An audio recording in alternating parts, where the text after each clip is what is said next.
judges, and Mr. Etiquette.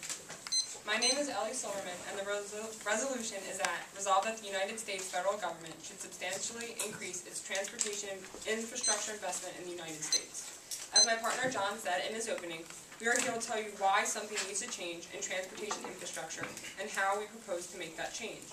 Just to restate, we as the affirmative have the right to limit the topic, so we are limiting the entire transportation scope to just roads, which includes highways and bridges. As the negative said, our country is in an economic crisis. We are about to fall off a fiscal cliff, and we are approaching the debt ceiling.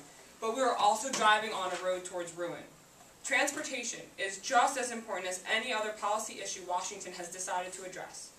As more bridges collapse, highways deteriorate, and people perish, the need for change grows, and the cost to achieve that change increases.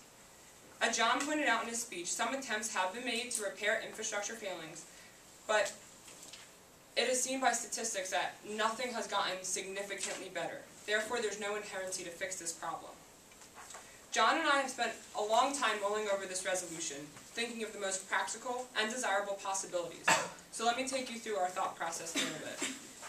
Neither of us want the government to spend more money. We have a $16 trillion debt. The negative pointed that out. We're not denying that. But that's the point that they will make throughout the debate. They'll say that the resolution is impractical.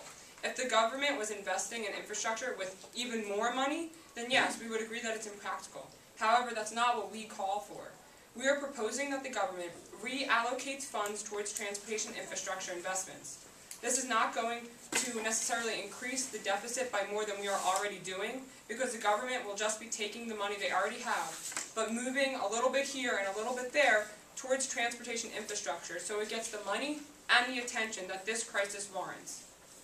This relates to the definition of investment, as seen as a resolution, because we are putting money to use with hopes of getting something out of it. You invest your time in something, you invest your money in something and hope for a positive result, and that's what we're doing with our plan. So I'll explain a little more. Let's say you bought Microsoft stock for $100, but you're not loving Microsoft so much anymore. I mean, we all know Apple's better. So you sell your stock, and then you buy Apple for $100. You sold it for $100, and then you buy Apple for $100. That $100 is now invested in Apple. You didn't lose any money, but you will gain money, because that's what an investment does. It grows. This is what we plan on doing with infrastructure. Take money from other departments and put it towards infrastructure. This investment will further grow the economy. All the money paid in taxes goes into this huge government bucket. From that bucket, money is shoveled out to different government programs like military, Medicaid, welfare, security, Social Security, all the things that we hear about in the news. But the Department of Transportation is also one of these bucket programs. So now we have to talk about numbers. According to the New York Times, the government spends $6.3 trillion, but they only get $5.2 trillion in tax revenue. So that means just last year, we added another $1.1 trillion to our deficit. That's an extra $1.1 trillion in government spending that we are not making in revenue. So Congress won't be able to make up this remaining deficit with the spending cuts that are soon to come. But there is a lot of fat in government that can be cut down, from military to Social Security to Medicare across the board. Even the proposed Sandy bill that at first did not get passed, according to ABC News, had $15 million going to Alaskan fishermen to get the Alaskan congressman's vote, and $20,000 to buy a new car for the Department of Justice's Inspector General. Fat like that is in almost every bill passed by Congress to get votes. That fat is the money we need to put towards infrastructure. Instead of investing $930 billion over 10 years, like the infrastructurereportcard.com suggests, we decided that we should spread that out over 10 years instead of 5. So then the annual spending, instead of $186 billion, would be $93 billion per year. 93 is more manageable than 186 to be reallocated towards transportation infrastructure. Now I'll explain how this investment will pay itself off. We, the United States, have no money. That's already been established. We, as the affirmative, are not denying that. That's an accepted fact. But the economy does need to get up and running again, and that'll only happen with job growth. This plan will spur thousands upon thousands of jobs.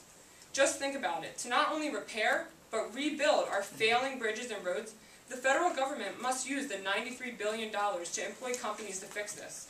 Engineers will be hired to design the bridge or road. Construction workers will be hired to build it, and inspectors will be hired to check its safety.